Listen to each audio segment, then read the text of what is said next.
Hi, this is Steve Adams from Tiger Medical Institute, and welcome to the Tiger Medical Optimal Health Podcast. And today I have Rene Caruso with us. She is on a mission to help people break free from emotional eating and dieting behaviors for good. Having personally experienced the relentless cycle of food obsession, weight fluctuations, and self-doubt, Rene knows the toll it takes, both physically and emotionally. For over 30 years, she has immersed herself in the fields of nutrition, exercise, longevity, culinary arts, business, and biohacking. A former competitive natural bodybuilder, obstacle course racer, and distance cycling enthusiast, Rene blends her extensive experience with deep understanding of sustainable health. Rene helps men and women reclaim their energy, vitality, and confidence by guiding them to lose weight, boost energy, and optimize their health without restrictive dieting or extreme exercise. She believes aging isn't a disease and that everyone has the power to take control of their well-being. Her approach is rooted in responsibility, education, and empowerment. She dismantles misinformation about food, nutrition, and health, offering practical strategies for long-term transformation. While the journey requires effort and commitment, Rene provides the unwavering support needed to succeed. Rene, welcome. Wow, thank you. I'm going to have you introduce me everywhere. Well, I just believe in a really good introduction. You know, the team that helps you put this together, they do a great job of doing the research and setting me up so that I can do this properly when we're on like this. And so anyway, no, that's good. And, one of the things that I saw in there, I really am interested in is breaking free from emotional eating and diet culture. Man, that is so prevalent. I have a daughter, I'm married to a woman for 38 years, and I've seen that. And so talk to us about that. So I think one of the biggest challenges around anything that has to do with the catchphrase losing weight is that there's so much psychological baggage that goes with that for men and women. And I'd say more so women, but I'm not excluding men at all, and younger girls, where it's there all the time. And the weight of that can be debilitating in so many ways.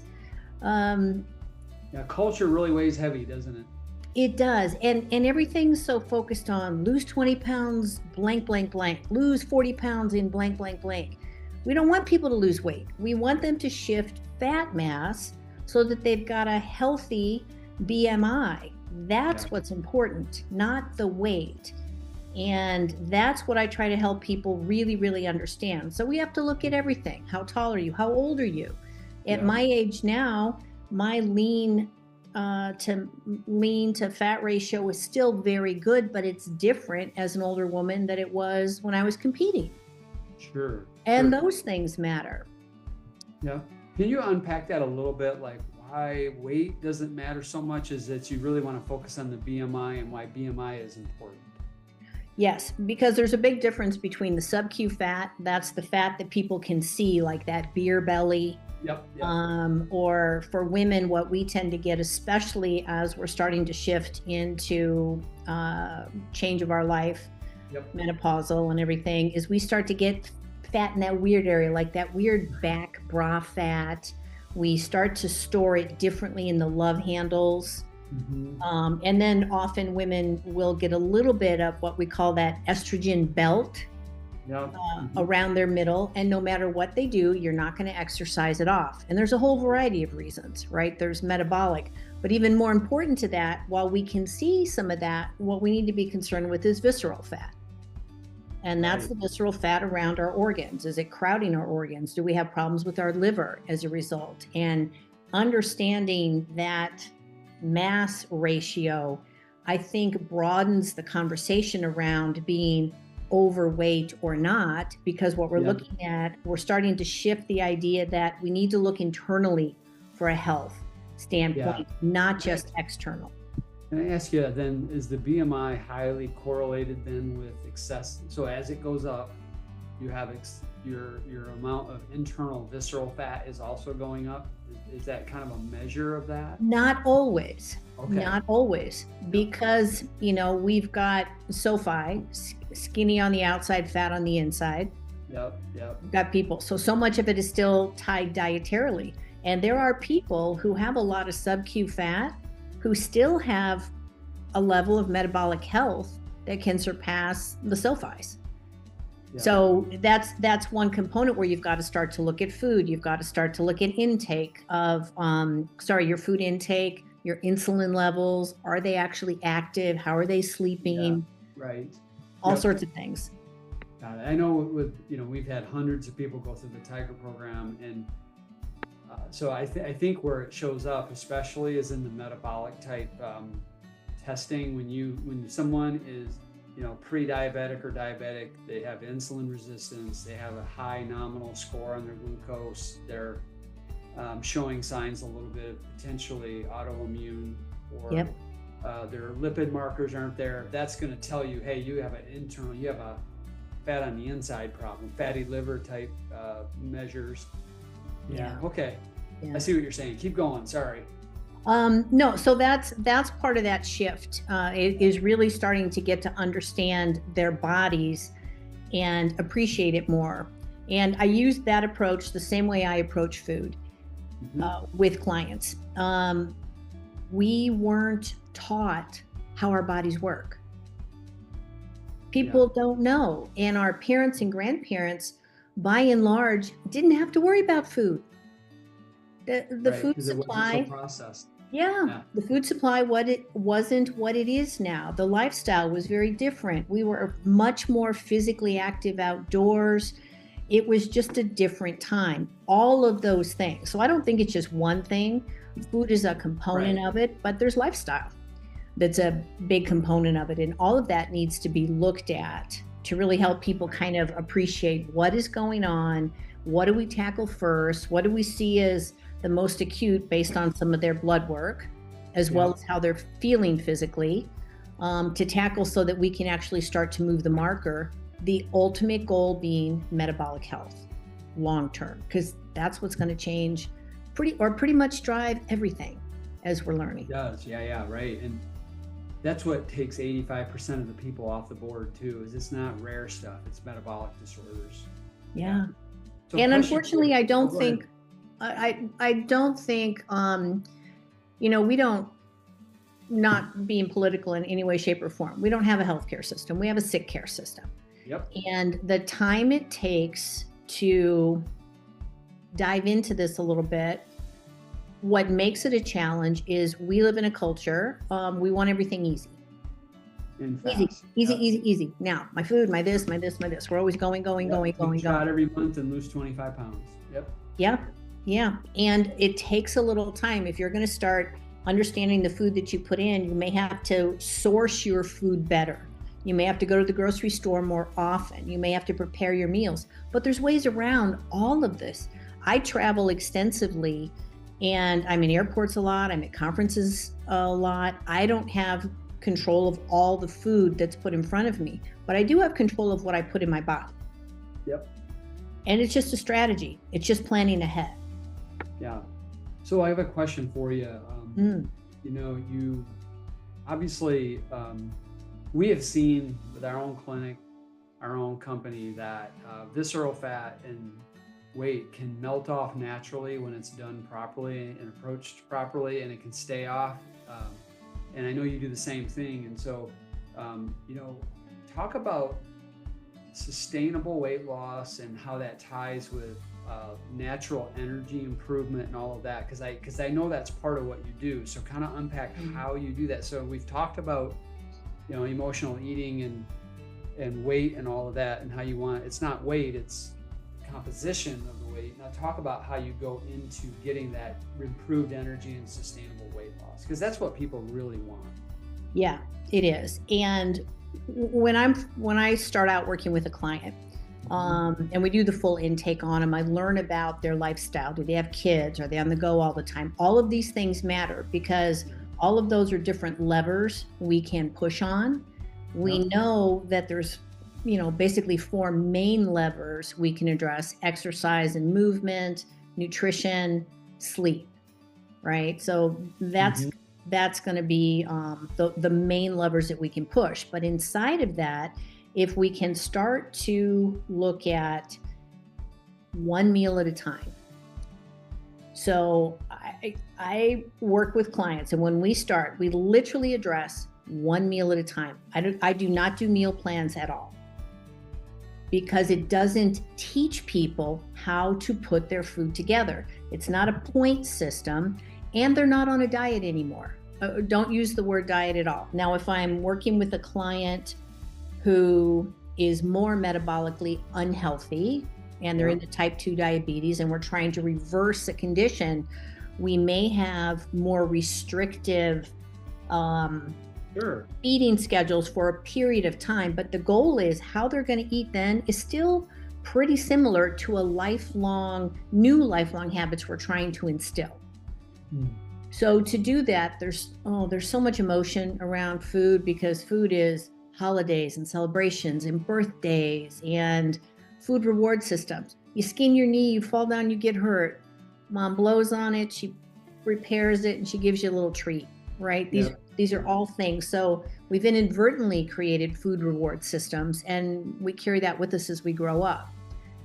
So we've got to literally dismantle kind of all of that and no longer make food a nemesis. So again, the easiest way I have found to work with clients is to start one meal at a time. And I start with breakfast. And that's the only meal we change in the beginning. And it's a week to 2 weeks of consistently eating a certain level of macros. I don't count calories at all, but a certain level of macros, so that they can start to feel what it's like when their meals are balanced, so that they can start to feel the shift in energy. And 9 times out of 10, it's usually around day 3 or 4, because you probably get this a lot too. Oh, I don't eat breakfast. I haven't eaten breakfast for years. Well, we're going to change that, and here's why. But it's usually about 3 or 4 days where there's a shift pretty quickly, because the body is looking for nutrition. It's looking for it in the morning. It needs it. You're setting the tone for your whole day energy-wise, and it shifts over really quickly. And by the second week, we've usually dialed in a pretty good pattern. I want people to get feeling better quicker. This shouldn't be a long, drawn out forever thing. It doesn't mean they're going to lose fat fast. That's not the goal. Took you a while to get here. It's going to take us a while, slow and steady. The whole focus is nutrient density to improve energy and all of your other systems. Right. I like that. That's really good. What do you integrate? So so let's say somebody comes to you, they're metabolically challenged, probably 15, 20, 30 pounds overweight.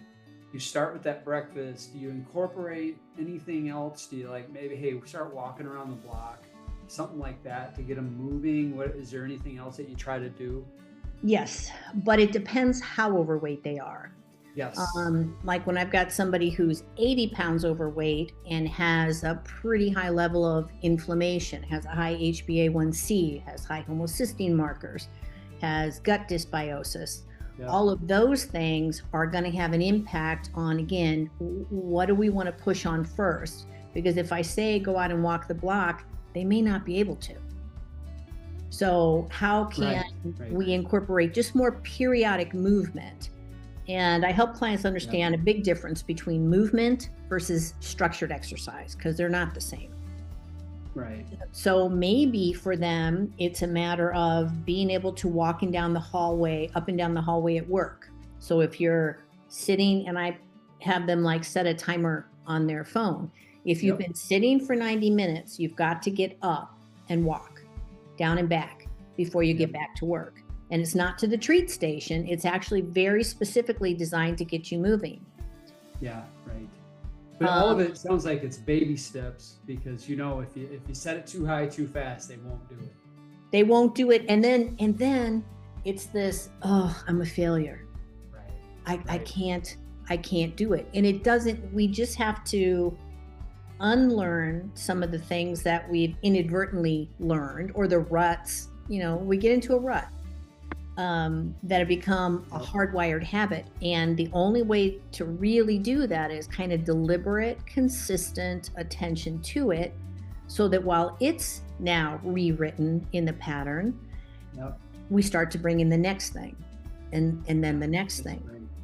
I think we're at a point where I want to ask this question is, what is, kind of unpack this idea that the myth of eating less and exercising more is a good strategy, because it's what you say is it's a flawed strategy, and I'd love to hear more about that. So I think it depends. There are certainly studies that have been done about slowing your metabolism so much, right, that you can live X amount of time.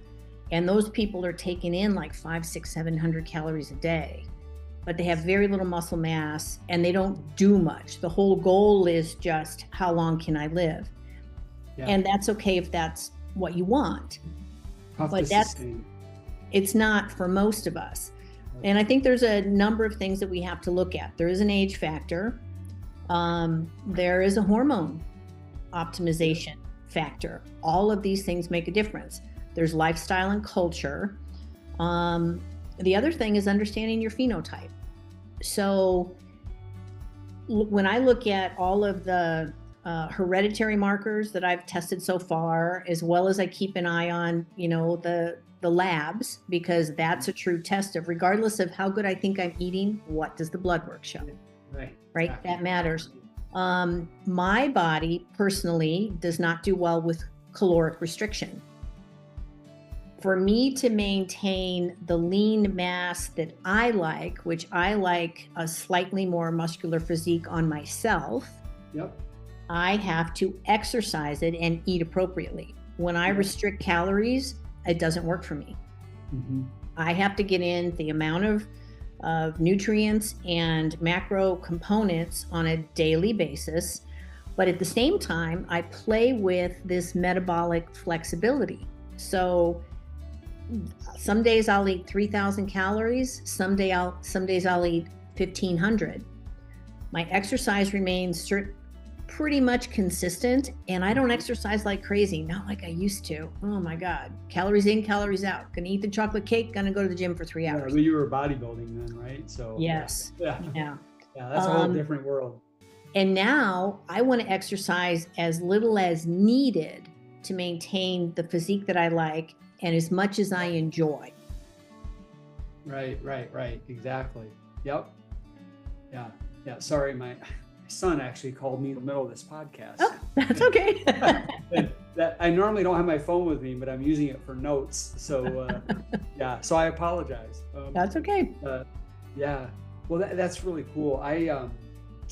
There's another point that I want to bring up that in our research that you're really good on. It's like you talk about how to take ownership of your health and make lasting changes.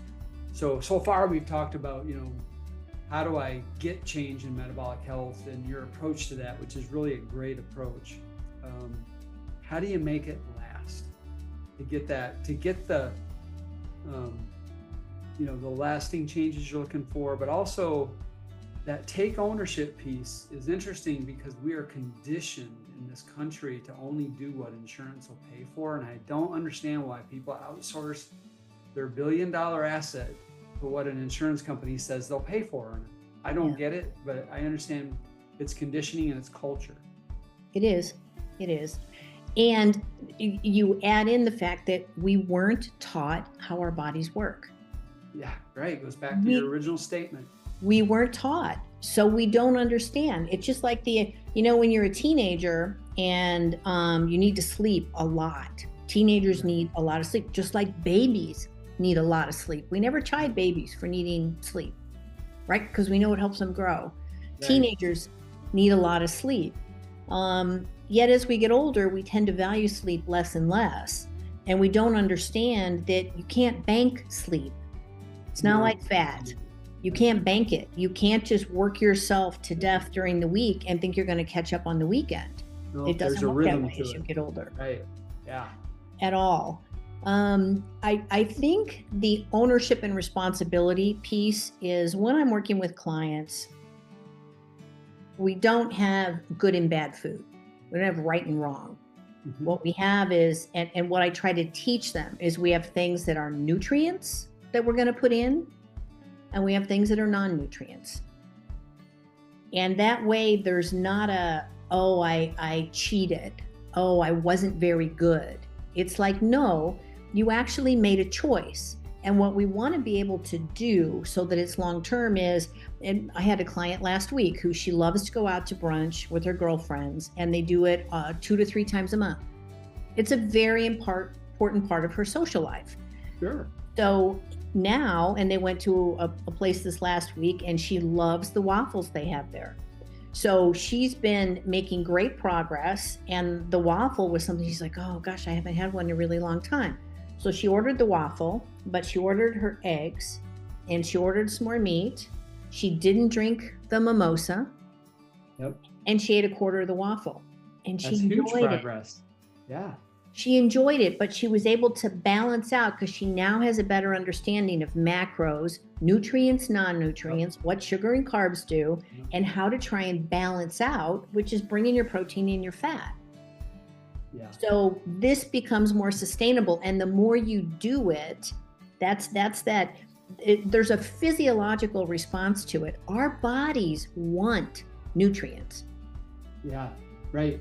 And when you start putting them in, it's crazy that you'll wake up and it's like, wow, I really want some eggs, because it happens.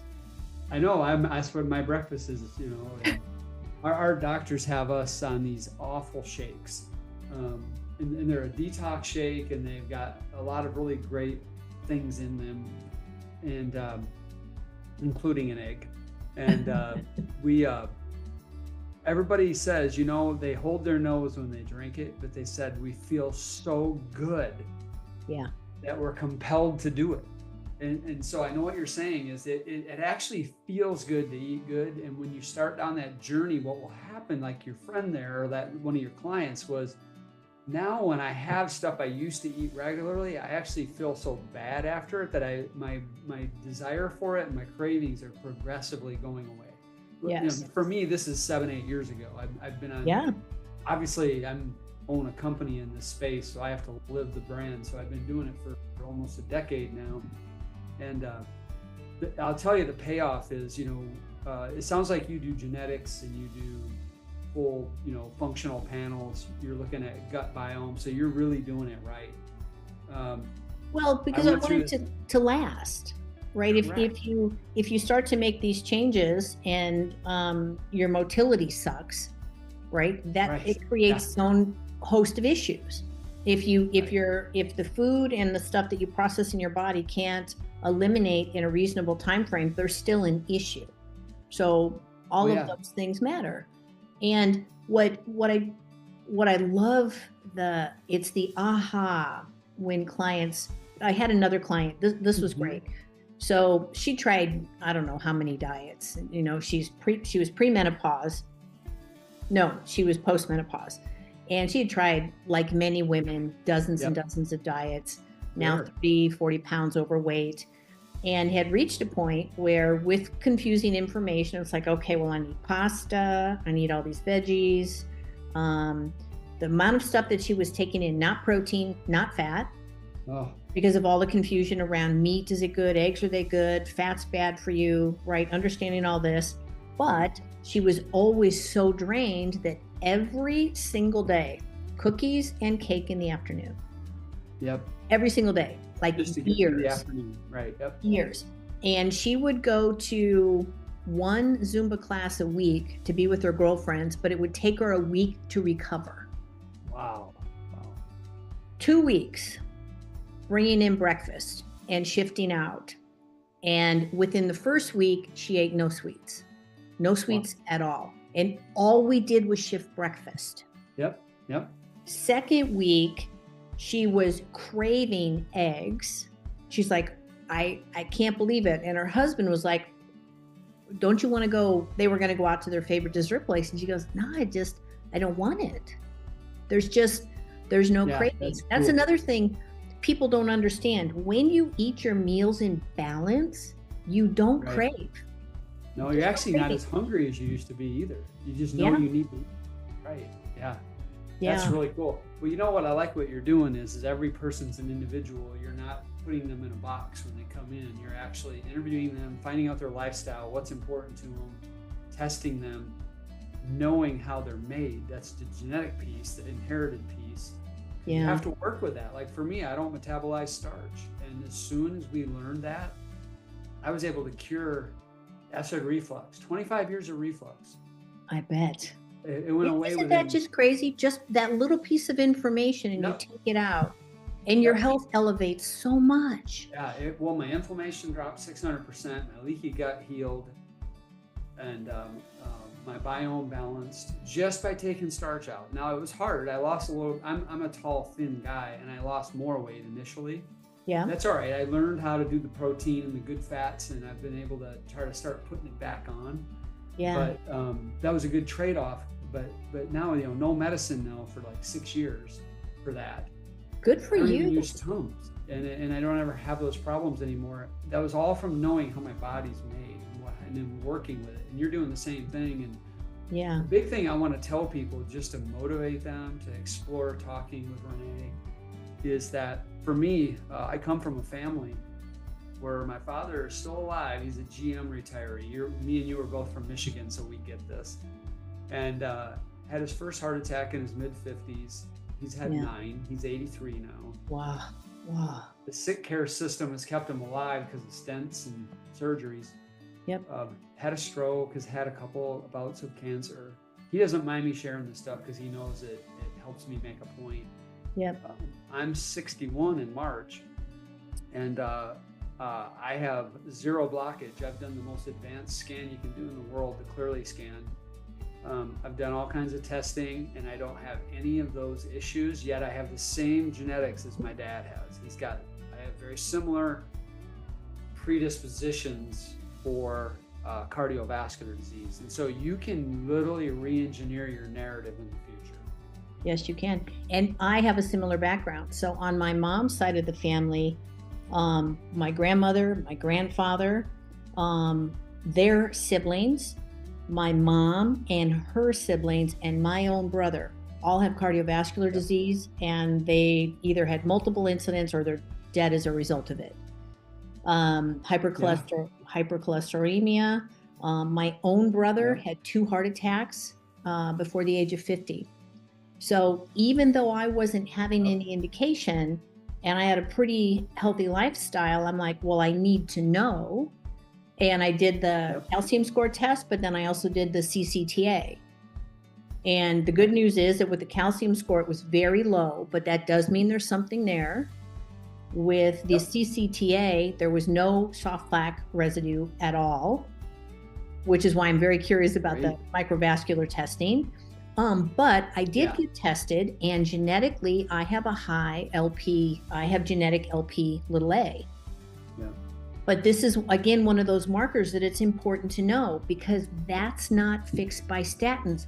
All my other relatives who were put on statins and all these other meds, they never got better.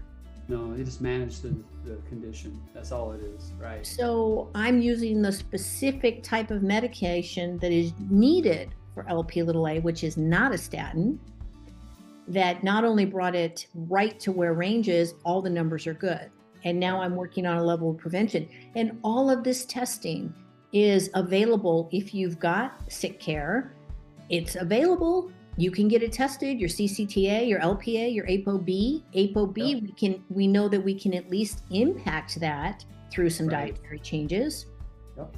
And why wouldn't you want to know? If cardiovascular, it takes decades for cardiovascular incidents to develop. So if you know this when you're in your 20s, why wouldn't you start then? Right. And if you're in your 50s and you're down that path, you can actually reverse it if you are serious about it. You can. And then what Rene mentioned about the vascular testing, I'm involved in a company that we are bringing to market a device that we hope to get approved by Medicare that will enable us to be in doctor's offices across the country, where it'll give you a vascular health score. And what was interesting, Rene, was mine was low normal, even though I'm doing everything else right and I have absolutely no blockage, but it was a precursor, and it doesn't surprise me given my family history and the genetics that I have.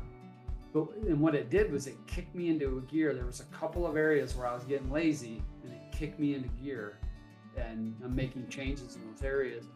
But another thing, 50% of the population have that MTHFR gene, which is the whole thing around methylation, dysregulation. And if you have that, you're at a higher risk for cancer. And there are strategies proactively that you can do to create an optimal environment in your body so that your immune system kills it off early. And there's a great book by Natasha Winter called I met Dr. Winter. Yeah, we believe in that book, and so I'm following what she says in that book. Doing detox, my gut's balanced, and I'm eating pretty much ketogenic because I have to because of my genetics, and I'm limiting my sugar intake to 25 grams or less a day. The thing that I got to watch that's harder is the carbs. Even though I can't have starch, there's things that have carbs in it that are gluten-free that can catch you with too many carbs. Yeah. But the point, my whole point, and I think what you're saying, Rene, is knowledge is power, and then you can start being proactive. And it's the long game. It is the long game, and the average person, and not everybody has the time to accumulate the information you have or that I have. Right. And that's where finding someone who can start to help you right now, turn things around right now, so that you don't have to go learn all this. The amount of data and studies that you go through, I'm sure, is astronomical while you're sifting through. And things do change because we get better science, or we get ability to test things that we couldn't before. You remember, since you mentioned Dr. Winter, Dr. Thomas Seyfried, over a decade ago, authored that book, Cancer is a Metabolic Disease, but he didn't have clinical data. And the medical industry was not happy with him, or the money-making side of that was not happy with him. They've now proven it. There are genetic markers, but what you do switches the epigenetic components on. So we do have the ability, even with hereditary factors, to activate, deactivate, sublimate, all these different things. And so much of it is based on what we put in our mouth. And we are in charge of that. We are empowered to do that. We shouldn't feel guilty about it. You want to have a donut? Go have a donut. Just have some eggs and something else to try and balance it out, and don't have it every single day. Right, exactly. Yep. Well, Rene, it was really fun having you on. And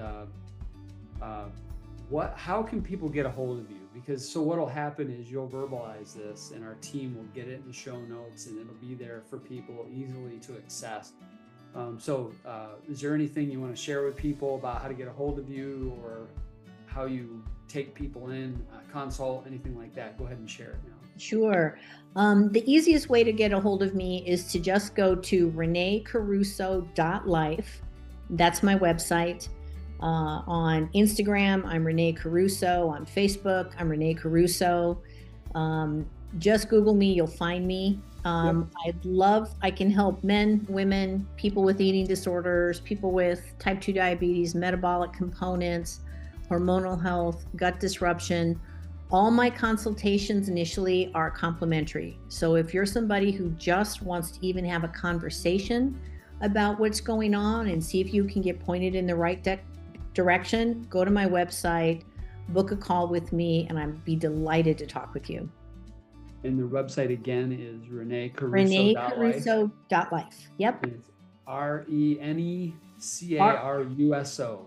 Yes. Only one E on the Rene. Yes, that's right. Well, Rene, thank you for joining us. Thank you. Thank you. I'm excited to be here, and I hope we help a lot more people. Thank you. Steve Adams here from Tiger Medical Institute talking about the True Health Assessment. What if you could safeguard not just your health, but the well-being of your entire family? With the True Health Assessment from Tiger Medical, you can. Our comprehensive blood screening identifies hidden risks before they become major issues. Our elite team of Mayo Clinic trained and naturopathic physicians then create a customized plan to optimize your health for years to come. When you prioritize your wellness, you ensure you can be fully present for the people you love most. Don't let preventable issues cut that time short. For less than the cost of a daily latte, you can gain peace of mind and a clear path to sustained vitality. Protect your future and your family's future with True Health Assessment from Tiger Medical at thetruehealthassessment.com. Again, that's at thetruehealthassessment.com.